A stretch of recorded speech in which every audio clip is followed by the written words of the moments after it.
All right, folks. Welcome to the first ever episode of Saucy D TV. I would like to welcome everybody. Thank you for joining us. How y'all doing? That's Saucy D right there. This is Tim Snow talking to you from Texas Prison Stories channel. And hopefully y'all show us a little bit of love, y'all. Man got a hell of a story here. How you doing, D? I'm great, man. I'm glad to be with y'all. I'm glad to be with my boy Tim Snow. Hey, I'm here. It's good. We here. I'm glad you're here, brother. For anybody I wanted to come ride this wave with me, it's you, man. I promise. Right. Appreciate you. Much love, much love. We're going to do an interview here, man. It's going to be the introduction to the world, kind of like I did, and we're going to do it for you. D, how old are you? 38. 38 years old. How many calendar years do you have done? Ooh. Out of my 38 years of living, actually I have more time done in prison than I actually do in the streets. Yeah. Actually, so roughly pushing 20 calendar years. 20 calendar years. 20 calendar years. Yeah, I'm glad you're out here, brother. Thank you, man. It feel good. We'll start right here by explaining Saucy D TV. We won't start on the wrong foot. You're looking at a man here that's changed a lot. He's out here raising children now, doing all kind of stuff that's positive, y'all. So we're extremely happy and proud of you, D, for real. Thank you. Yeah. So listen, we talked a little bit, and I know you started when you were young. You had to go to state school, right? Yeah. Man, we've never had anybody ever in the history of YouTube even talk about state school ever. Actually, man, it's like something that's a taboo. Guys don't like to talk about it. It's so Texas rough. Youth Commission, man, TYC. Trust me. You birthed as a prisoner. You start out, man. It's one of the worstest experiences actually a child can actually go through, and it gets you, say, not prepared, but it drives you for a prison mind state, because 90% of the incarceration in prison are from TYC. TYC, men started state raised type stuff, huh? Yes, and it's very violent. Those kids down there, man, they don't play no games. They're very violent, very ruthless. I actually never even, I went to the Juvenile in Galveston, and I went to Jerry J. Esmond, but I never had to go to actual state school like Marlin or Giddings or anything like that. Brownwood. Those set the epitome. Giddings State School, Brownwood, Marlin, the 45-day treatment. Man, those units, man, birthed some of the hardest criminals there is in Texas. Hey, shout out to our homie Mark. Mark was actually gone to Giddings State School when he was like 14. Right. He was one of the only guys I know that even went over there at the time on a murder case. And I've heard a number of good stories about Mark over there. He held it down. The short dude that is rock and roll. You have to. You have to. Shout out Mark. We love you, bro. Shout out Mark, man. You have to. You know what I'm saying? And listen, you were actually in TYC at a time when they had that big corruption shit going on where they were making y'all fight and doing weird stuff like that. Did you see any of that? Man, I seen it all. Witnessed it all. I've been through it all. Yeah, those kids down there have a mentality as an adult, because you were forced to become older than your age. Yeah. And you're in this environment where you're a child, yet they won't allow you to be. Not even the guards, the overseers of you. And you have some of the hideous criminals as children that's in TYC, man. Don't get it twisted. Oh yeah, murderers, rapists, killers, man. Arsonists, some of the worst criminals there are known to man. Well, that's part of our problem, especially in Texas. We don't even have anything for the little problem kids that have like mental problems and stuff. We got TYC, and that's it. Like you said, that's a criminal breeding ground, and that's terrible. It is terrible, and it's birthing you for prison. Okay, we're going to move on a little bit about that, because that's going to be some of your stories, actually.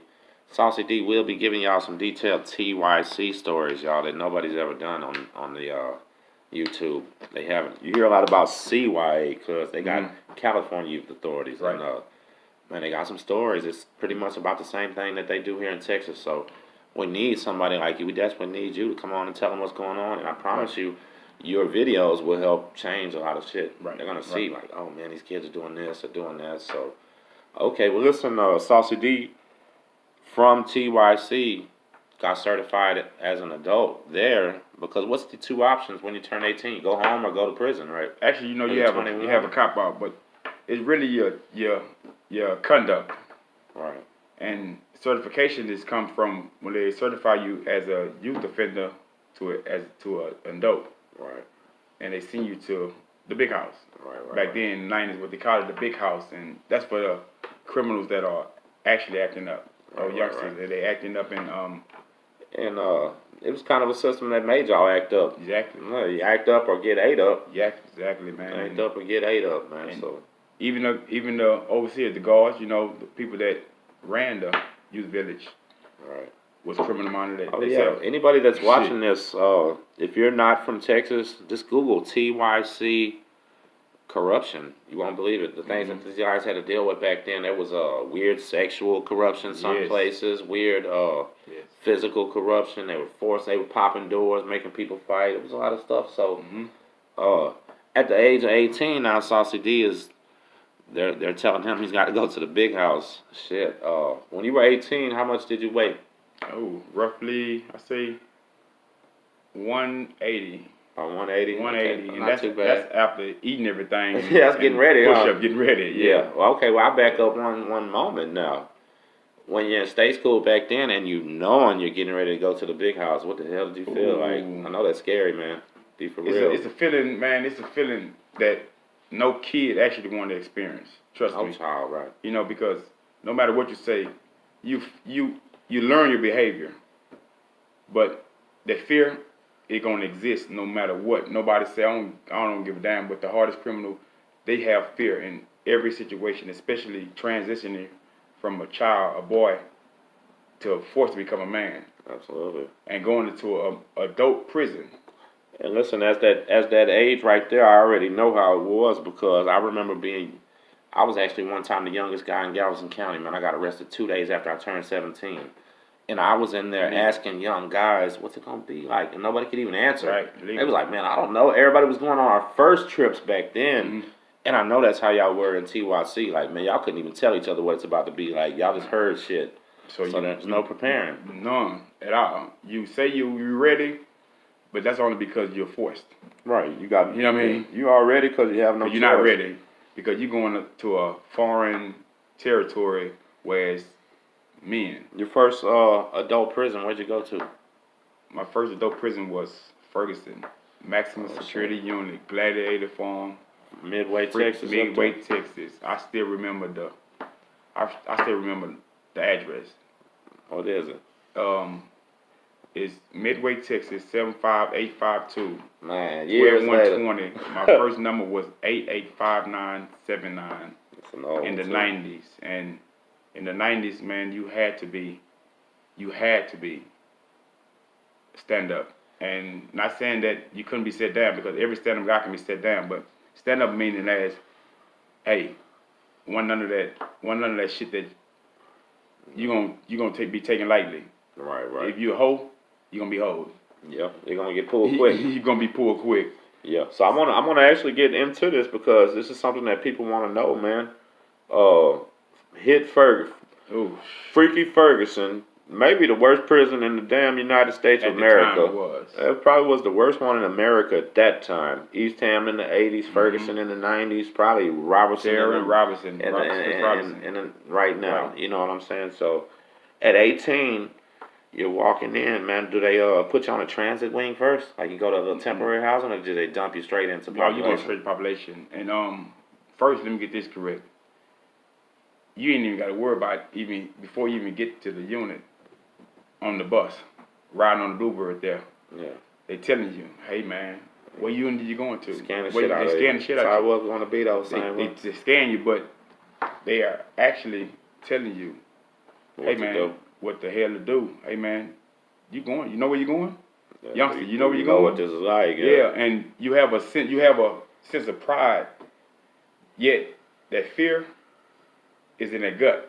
You know what I mean? Yeah, but you know, I feel like, brother, that's one thing I've always respected about you, man. Listen, this is the same guy who told the story that faded a violation, came back and, man, listen, we'd rather take a violation than pay a punk-ass dude. That's the real truth. You know what I'm saying? The man has real courage here. And I know he was scared because we all are. So we Right. appreciate you saying it, brother. Right. Just admitting that this man's a gladiator, and he knows he was scared too, because that's what we're trying to teach these kids. Dale, these kids feel like they can just come in there and just be tough and run shit and just take over, and man, that's not gonna happen, brother. Somebody gonna get you. Somebody's gonna get you pretty quick. Someone gonna test you. I don't give a damn how bad you are. So listen, when you were on the bus going to Ferguson, what were the old timers telling you? Like, what was the story? Because there wasn't too many people my age that were getting off the bus at Ferguson. I even had an older guy like, youngster, man, don't get off. Hey, man, deny that. Don't, hey, man, they rocking and rolling over there. I tell you, don't even get off. Don't get off the bus. And me, you know, I'm holding that sense of courage, yet I'm taking heat. I'm like, man, school, look out, man. I gotta get off. I didn't know you could. Yeah, refuse. I never heard of that before. Cause the laws will kick your ass. Hell yeah, they'll drag you off. They gonna drag you. You going in. You're going. You're going in, and once you exit the bus, man, it was a real thing where the cat call, where you have folks lined up. You had actually hundreds of dudes ass naked on a back slab. That's what you pulling up to? At Dixon ass. Yeah. You know what I mean? You know what I mean? Straight nakedness, bend over, cough, straight dehumanization of your character whatsoever. And it's several people out here. All right. And I'm seeing this and I'm like, man, I gotta get out this bus, but in my mind I'm like, damn, hold up, man. You know? Yeah. What the fuck? I know that feeling, brother. Where I'm at. Cause once you're here, it's Ferguson. Listen, I've never seen Ferguson. Is it big like Vito? Is it a big ass place, like big tall building? Nah, it's not that big.